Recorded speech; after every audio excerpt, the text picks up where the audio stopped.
we don't want to regret anything. So just act. I feel like that's why people regret things, is because they don't act. They stay in the motion. They stay in the planning phase. They stay in what it could have been rather than just acting. Hey guys, my name is Charlie Rose and this is the Rose Nose. Hey! I'm literally so happy that you're here and that you clicked on this video because obviously the title resonated with you. So I'm happy that you're here. If you're new, make sure you subscribe and like and do all the good things. You already know, girl. You already know. Let's just get into the nitty gritty of why we're here and why we're talking, okay? So I've been reading this book, Atomic Habits by James Clear. I was talking about it in my last video actually, and I was talking about how I was reading The Secret and I was reading Atomic Habits. So I actually finished The Secret. Absolutely amazing book. And I truly recommend everybody to either watch the movie or just read the book. Okay, girl? My goal is to do 1 chapter a day when it comes to books, because I have like crazy childhood little trauma of reading and like books and stuff. So I had to like, you know, get back into my habits and like locking in and creating a new relationship around reading, which obviously Atomic Habits is helping me get there, okay? There's an assortment of laws that Atomic Habits breaks down as it goes throughout the book. So today I made it to the 3rd law, which means make it easy, meaning making your habit easy and obtainable. It's something hard for you to do. Like, you know what I mean? It's not something that you're dreading necessarily. The first chapter, which is chapter 11 in this section, it says walk slowly but never backward, which is the first thing that I wanted to hear, because even with YouTube, I've had times where I'm like, I'm gonna post twice a freaking week. This was literally me today. I'm gonna post twice a week on YouTube. We're locked in. I'm gonna be monetized and reach my goals by the time it's January. That's me today. I'm not even gonna lie. That was me today. But I have to understand that every time I have that spur of the moment, I'm just like, hold on, you have to sit back. I realized that I've done this cycle before. I've done this cycle of like, I'm doing this, I'm doing that. As you can see the vision board, like I'm locked in and I'm just like, I need to take a break. So I feel like this chapter, me reading this chapter today, was very pivotal and very helpful. And I feel like reading a chapter a day allows you to really digest that chapter, because I've really been sitting on this one concept that I got from it for so long. And I feel like you guys are going to be like, we hear this all the time, but like, yeah, we hear this all the time, but do we do it? Period. So this is what I heard. This is what they said, okay? This is the one thing that has been sitting on my brain from this chapter, okay? It says focus on taking action, not being in motion. So basically the entire chapter of walking slowly but never backward is talking about staying in the action part of it, not in motion, which I feel like is so pivotal when it comes to achieving your dreams and actually reaching the goals. Because I feel like the person that I am to like a lot of people is like, I say that I'm gonna do something and I actually do it. And I feel like a lot of people, especially in this day and age, don't do that. And literally for me, I'm so determined with every intention that I set that I am no matter what obstacle comes in my way, I promise you I will reach it. You know what I mean? But I also even find myself consumed by the motivation of the moment, or in like the spring of the moment. Like I just said, I'm gonna be monetized by January. I'm gonna post twice on freaking YouTube every freaking week, and this, that, and third. I'm gonna grind. I'm gonna be on TikTok, Instagram, YouTube. You're always gonna see me. I'm gonna be the first person at the top of your freaking For You page when you open it. I swear, guys, I've literally had this mentality, and I had to catch myself, because I also had to understand that a cycle will continue to repeat itself unless you intentionally change it. So I'm like, okay, I've actually had this spur of the moment thinking about YouTube, this specific thing, a million times in my life. Like I literally have 230 videos up on YouTube right now. I've had those period and phases of grinding, whether it was a month, a year, a week, whatever. I've had those period and phases, but my problem is, why can I not actually keep it? Like that's really my intention and understanding of what I want to get out of this book, Atomic Habits, is why can I not keep the habits that I so wholeheartedly actually want to keep? Like, what is my problem? So now, this hit me, okay? This is where it got crazy. This is where things started to click for me, because I was like, okay, hold on. Actually, let me do some research really quick. I probably should know this off the top of my head, but I don't. The thing I just said is focus on taking action and not being in motion, right? And then when I heard this, I was like, hold on, I feel like there's like a Newton law out there or something that says like if an object stays in motion, it will like in motion will stay in motion or something like that. And then now, okay. So Newton's first law, which is the law of inertia, is a object at rest stays at rest, and then an object in motion stays in motion with the same speed and the same direction unless acted upon by an unbalanced force. Oh my gosh, guys, this, bro, I literally, when I was reading this, I was just like, wait a minute. If you can also think about it not only in the law of inertia, but you can also think about it in motivation and discipline.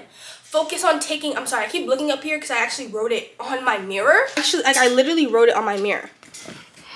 Because it is that serious. Like, it is that serious. Focusing on the action and not the motion. I'm also thinking about it from the perspective of focus on discipline, not motivation. Because I'm like, I feel like I keep hearing the exact same phrases or like words in all these different people's books, all these podcasts, my mama giving me freaking advice, my dad giving me advice, and everything is just starting to sound exactly the same.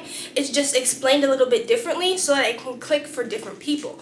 But all of these things are clicking for me right now because obviously it clicked that you need discipline, not motivation, because motivation is only a thought and the discipline is actually doing the act. It's like you kind of blow off, especially something that you've heard your entire life. You need discipline, not motivation. Like, what does that even mean? Like, you know what I mean? Like, what does that even mean? Like, people don't understand it. So when you put it in a word of focus on the action and not the motion, and you think about motion like that 3 a.m., rearranging your life on Pinterest, right? And you're like, okay, this is what my life is gonna be. My vision board, i.e. my vision board, right? Because at some point I sat down and was like, I want to DJ. I sat down and said I want to be able to be a dancer. I sat down and said I want to graduate college in 3 years without coming into college with any credits. I said I want, like, there's so many things that I said that I wanted to do and it was just a thought in my head.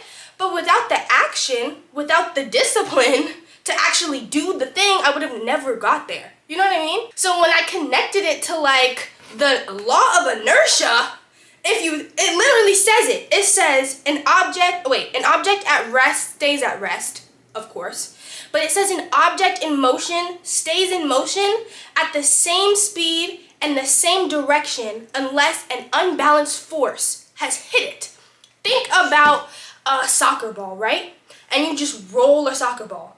It's going to roll, and it may roll at the same speed. It depends on if it's an incline or a flat bed. You know what I mean? But it's going to roll, and it's just going to roll at the same speed. It may end up stopping. It may not. But it's only going to get faster unless an action is put on it. So if it's on a hill, obviously that's gravity. But if we're thinking about it on a flat surface, an object stays at motion in the same speed unless an unbalanced force hits it. So boom, soccer ball, soccer ball, soccer ball. Your motivation. Now, the action in order to make the ball go faster or make it to go into the goal is what? A foot. You need to kick it. Like, you have to kick it. You have to kick it. You have to throw it. Whatever. Right? Unless the unbalanced force hits it. That's the action. The action is the foot. Are you getting me? Like, that clicked. That exact analogy clicked for me. And I'm just like, yeah. If I continue to just be motivated rather than actually apply the motivation or apply the things that I learned from the podcast or the video that you're watching, then what else is it going to be other than just a thought? What else is going to be other than just in your head? Like I was saying this in my other video, take it out of your head and put it on paper. I was just thinking about it so deep, and I was just like, I swear a Newton law talks about an object will stay in motion. Something I just couldn't connect, and I'm just like, hold on. An object will stay at rest if it's at rest. Wait, I forgot. But I'm like, it just makes so much sense. Does it make sense? Does it make sense to you? Does that make sense? For me, I just feel like motivation and spur of the moment pisses me off. Because if you have motivation, spur in the moment, and you don't actually apply it to your real day-to-day life, where are you going to get? Like, you know what I mean? Like, genuinely. Like, put it in the comments. Put it in the comments. Where are you going to get If you have all this motivation, you done wrote down, you done scripted your whole life. You done created a whole new habit and morning routine and night routine and this and that, but you wrote it down. What is writing it down gonna do? What is it gonna do? Other than just get it out of your head. Like, yeah, you literally took it out of your head and you just put it on paper. But then what else? You know? Like, what else? Where's the action? Like, just focus on the action, not the motion. And I would switch it. I would say focus on the action, not the motivation, not the inspiration.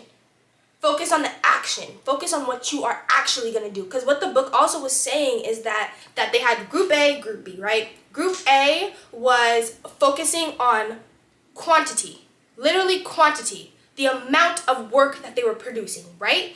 And then Group B was focusing on quality. Literally, and Group B was, like, this mind blew me because I feel like I've always been told to focus on quality, not quantity. But this just completely switched my brain. And I was like, what are you talking about? So it says that the person that focuses on quantity, meaning the amount of things and the amount of pictures that they produce, because there was a school project that take pictures, right? And they were assigned to take the most amount of pictures that they could possibly take, right? And then Group B was told to focus on the quality of the pictures. It needs to be this, it needs to be that. Just focus on the quality. I don't need that many pictures. I just want a couple select pictures that are perfect. I'm not even gonna lie, this kind of single-handedly cured my perfectionism. Basically, at the end of the semester, the students that focused on the quantity, the amount of pictures that they were taking rather than the quality of pictures that we're taking, had better pictures because they had the trial and the error. They were able to look back and be like, okay, wait, that didn't work. Let me try something else. Oh, that color grade didn't work. Okay, let me try this in this lighting. Let me do this, let me do that. They had things to trial and error. They had things to look back on. They were able to look at their work, look at their development to see what went wrong and how could they make it right. You know what I mean? And then the person that was focusing on the quality of the picture were so in their head about how they wanted it to look rather than going outside and actually making it that and bringing it into reality. They were so stuck in, it has to be this, it has to be that, it has to be 5 p.m., the light has to be here, this, that, and the third, rather than just creating. And just allowing themselves to create and put things out there, even if it wasn't perfect. And I always tell myself that somebody is going to love the work that you hate. Literally. Somebody's gonna love the work that you hate, so you just gotta keep putting out there. So I genuinely think that quantity, the amount of stuff that you're just putting out there and you're just not giving two flying fucks, basically, is really what's gonna get us there rather than the quality. Yes, at some point the quality will mean something, but I feel like when you're really trying to build up and you're trying to build up your career, you're trying to build up your name, like you're just trying to put yourself out there, people need to see you everywhere. Everywhere. People need to see you everywhere. And I'm saying this for like any job thing, not necessarily just YouTube. I'm talking about YouTube right now, but I do a lot of different things. Even dance. Post that dance video. Yeah, DJing, you have to keep doing your mixes. You gotta keep locking in. Day trading, you gotta keep locking in. You have to study the chart. You have to understand it. It has to be basically like your left hand, but you also have to have that psychology point of it. But you have to keep going. You have to lose in order to win. Literally. And I'm just like, in every aspect of my life, I feel like I've understood that you have to continue to just keep pushing and putting things out there. But at some point, that perfectionism will just come back and just swoop you up and like, you know what I mean? If you're not conscious of it. Because like I said, the cycle continues to repeat itself unless you literally intentionally change it. So by me putting this out here, I feel like I'm intentionally changing it. You know? I feel like I'm intentionally changing it. So this is completely the end of this video. Those are the two main things that like genuinely stuck out to me in the beginning of this chapter of this book. And it says, literally walk slowly, but never backward. Never backward. You can go as slow as you want to, but never go backward. Wow. Yep, so those are the three things. Walk slowly, but never backward. Focus on your action. not your emotion, period. Action is discipline. Action is really doing things, posting that video, filming that video. It's calling that person. It's doing that homework. Is, you know what I mean? Apply it to your life. And then last, quantity, the more, the better, than quality. I said it earlier. Obviously, I'm not saying that quality will not eventually matter, but when you're building yourself up and you need people to see you, put out your work. People want to see your trial and error. When you're up, you don't want to be like, yeah, I was perfect since I was down. What you mean? Where's the development? You know what I mean? Like, for real. So now I'm going to go look at my old YouTube videos and be like, damn, I really aced up on the editing. Look at my thumbnails. Look how, because now I actually have something to look back on. There, like that whole 6-month span that I wasn't on YouTube, guys, there's so much stuff that happened that I wish that I actually recorded, because I actually use YouTube as my digital diary. But then I got so consumed in it and felt like I just couldn't do this, that, and the third, because I was making life 10 times harder for myself than I needed it to be. And now I'm just looking back like, damn, I wish I recorded that. And it wasn't just so much in my head and just acted. Like, I wish I just acted and wasn't so in my head. And I feel like that's the one thing, like, we don't want to regret anything. So just act. I feel like that's why people regret things, is because they don't act. They stay in the motion. They stay in the planning phase. They stay in what it could have been, rather than just acting. Like, I think that is the number one thing that differentiates the people that actually win in life and people not win. I don't know however you categorize win. People that are successful, people that have the financial whatever. People that are at the top, that you see at the top, I think that's the number one thing that sets us apart. Is that that some people act and some people don't. Quantity and quality. Literally. Oh my gosh. Books are so fire, bro. Literally read a book. I'm telling you. If this is not your sign to read a damn book, read a book. I'm telling you. If this was me in 6th grade, I would not be telling you that. Because I was reading on the 3rd grade level. I couldn't read. And I was like, so what we gonna do? You know what I mean? So listen to me, I'm telling you. Read. I love self-help books. Read. Educate yourself, learn yourself, because I'm telling you, the more that you understand yourself, the more you understand other people. The more that you understand other people, the less to heart that you take things. I'm telling you. Anyways, that's my tea. That's my 1-2, and love you. Thank you so much for watching to the end of this video. I truly and greatly appreciate you, and I'll see you in the next one, okay? Bye.